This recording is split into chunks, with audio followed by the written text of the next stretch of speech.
Benny dan ayahnya bermain kuda-kudaan. Benny menirukan posisi kuda. Posisi kuda yang diperagakan oleh ayahnya. Adik-adik, apakah kalian pernah bermain bersama dengan orang tua kalian? Pasti rasanya sangat menyenangkan ya. Perhatikan gambar berikut ini. Ada beberapa gerakan bertumpu dengan tangan.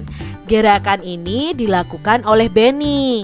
Nah, tadi Benny itu merangkak menggunakan tangannya seperti kuda-kudaan seperti itu adik-adik. Nah, di sini gerakan bertumpu dengan tangan juga dilakukan oleh Benny. Ada 3 gerakan. Mari kita pelajari satu persatu. Nah, gerakan yang pertama adalah seperti ini adik-adik ya. Tengkurap dengan telapak kaki dipanjangkan lurus ke belakang. Lalu tangan ditegakkan sehingga badan tegak. Nah, gerakan ini bisa disebut dengan push up. Lalu gerakan yang kedua seperti ini adik-adik. Badan dipanjangkan menghadap ke lantai, tangan diluruskan bertumpu pada lantai, dan ujung kaki juga bertumpu pada lantai. Nah, gerakan ini juga disebut dengan gerakan push up. Lalu gerakan yang ketiga yang dilakukan Benny seperti ini adik-adik. Berdiri menghadap ke dinding, lalu tangan bertumpu pada dinding. Badan condong pada dinding, kemudian tangan ditekuk, lalu diluruskan kembali. Gerakan ini disebut dengan gerakan mendorong tembok. Nah, ketiga gerakan tadi itu melatih kekuatan otot tangan kita adik-adik. Benny melanjutkan permainan kuda-kudaan. Benny menjadi anak kuda. Kaki Benny menyenggol guci saat merangkak. Guci rebah dan hampir menyentuh lantai. Ayah Benny menyambut guci tersebut. Guci disambut sebelum rebah di lantai.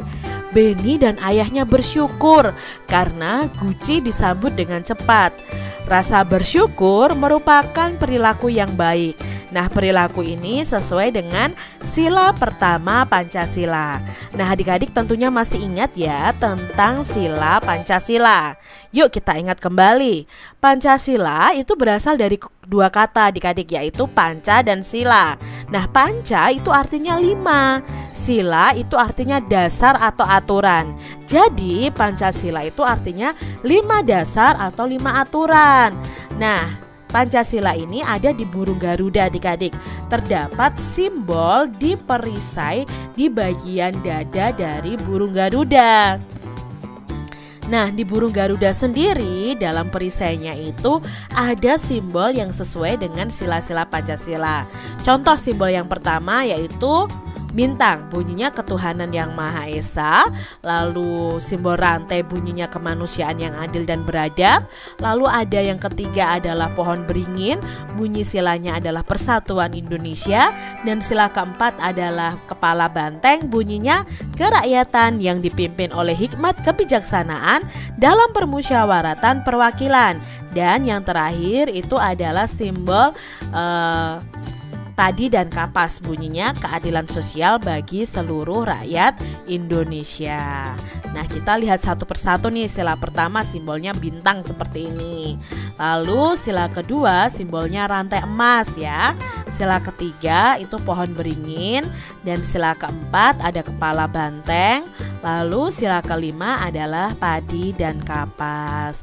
Tentunya adik-adik sudah hafal ya bunyi dari sila Pancasila. Nah, adik-adik, sila pertama itu adalah ketuhanan yang Maha Esa.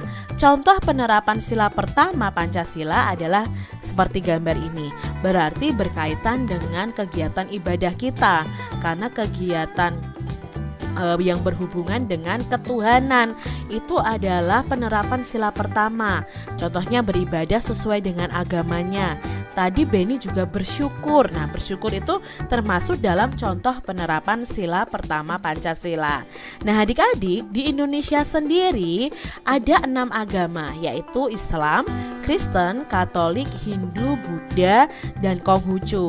Nah, contoh sila pertama yang kita lakukan di rumah nih adik-adik ya, yang bisa kalian lakukan di rumah: beribadah bersama keluarga, berdoa bersama keluarga, berdoa sebelum makan, sebelum tidur, sebelum belajar, mengucapkan rasa syukur, berteman walaupun berbeda agama dengan siapapun, tidak menjelek-jelekan agama orang lain. Itu adalah contoh penerapan sila pertama. Nah, saat berdoa dan beribadah, kita harus bersungguh-sungguh karena kita berdoa kepada Tuhan, adik-adik. Jadi jangan sampai kalian misalnya pergi ke masjid atau ke gereja atau ke pura, wihara, ke kelenteng, kalian malah bercanda, kalian tidak serius berdoa. Perhatikan gambar berikut. Nah, gambar-gambar tersebut itu mencerminkan sila Pancasila. Berikan tanda centang pada gambar yang menunjukkan sila pertama Pancasila. Yang pertama, adik-adik, berdoa sebelum makan. Apakah ini menunjukkan sila pertama Pancasila? Ya, adik-adik, ini menunjukkan sila pertama pada Pancasila. Lalu yang kedua, adik-adik, bergotong royong. Tidak ya adik-adik ya. Yang ketiga, bermain atau memberi kesempatan kepada teman untuk beribadah, bermain dengan semua teman walaupun berbeda agama. Apakah ini menunjukkan sikap yang sesuai dengan sila pertama? Iya adik-adik.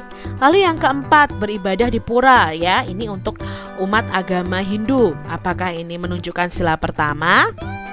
Iya adik-adik, ini menunjukkan sila pertama. Kalau yang gambar nomor 5 adik-adik, apakah bermusyawarah, berdiskusi itu menunjukkan sila pertama Pancasila?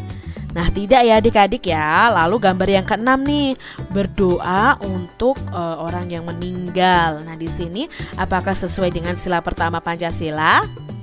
Iya, ini sesuai dengan sila pertama Pancasila.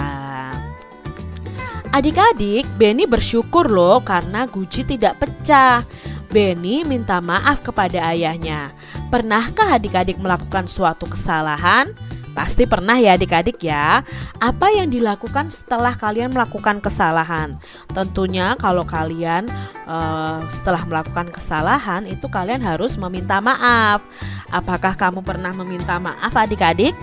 Kak Citra berharap kalian pernah ya meminta maaf saat kalian melakukan kesalahan. Coba lakukan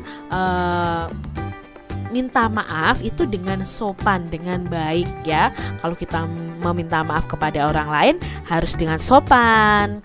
Nah, adik-adik, di sini ada percakapan Beni dan ayahnya. Ayah, Beni meminta maaf, kata Beni. Meminta maaf tentang apa? Tanya ayah. Karena Beni kurang hati-hati, jawab Beni. Ya nak, ayah maafkan. Beni lain kali harus hati-hati ya, kata ayah. Ya ayah, jawab Beni. Ayo main kuda-kudaan lagi, ajak ayah nih adik-adik.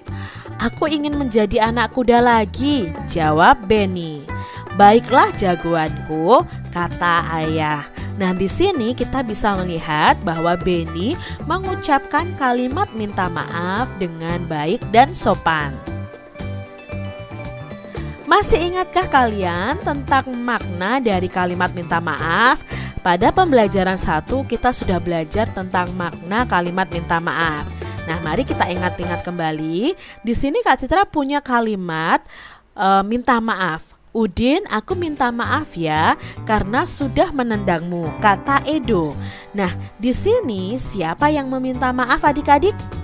Ya, yang meminta maaf adalah Edo. Lalu Edo meminta maafnya kepada siapa? Ya, kepada Udin. Nah, mengapa Edo meminta maaf kepada Udin? Ya, karena sudah menendang Udin ya adik-adik ya. Berarti dari pertanyaan ini kita bisa mengetahui makna dari kalimat minta maaf tersebut. Jadi kalimat minta maaf di atas itu maknanya seperti ini. Edo meminta maaf kepada Udin karena sudah menendangnya. Seperti itu makna dari kalimat minta maaf. Sekarang contoh lainnya nih adik-adik. Ibu, Rio minta maaf karena sudah memecahkan gelas di dapur, kata Rio. Nah, siapa yang meminta maaf di sini adik-adik? Ya, yang meminta maaf adalah Rio. Nah, Rio meminta maaf kepada siapa? Ya, kepada ibunya. Lalu, mengapa Rio meminta maaf kepada ibu? Karena Rio sudah memecahkan gelas di dapur. Nah, sekarang kesimpulannya, jadi kalimat minta maaf di atas itu maknanya Rio meminta maaf kepada ibu karena sudah memecahkan gelas di dapur. Nah, itu makna dari kalimat minta maaf di atas. Sekarang Kak Citra punya beberapa tugas untuk adik-adik.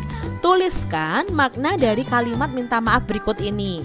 Yang pertama, Ibu Rio minta maaf karena sudah memecahkan gelas di dapur, kata Rio. Lalu yang kedua, Bu Tata, maaf saya terlambat mengembalikan buku di perpustakaan, kata Jiko. Yang ketiga, maaf Pak Guru, saya datang terlambat ke sekolah karena saya bangun kesiangan, kata Siti. Yang keempat, Beni, saya minta maaf karena mematahkan pensilmu yang aku pinjam, kata Edo. Coba adik-adik tuliskan ya makna dari kalimat minta maaf tersebut di buku tulis kalian masing-masing.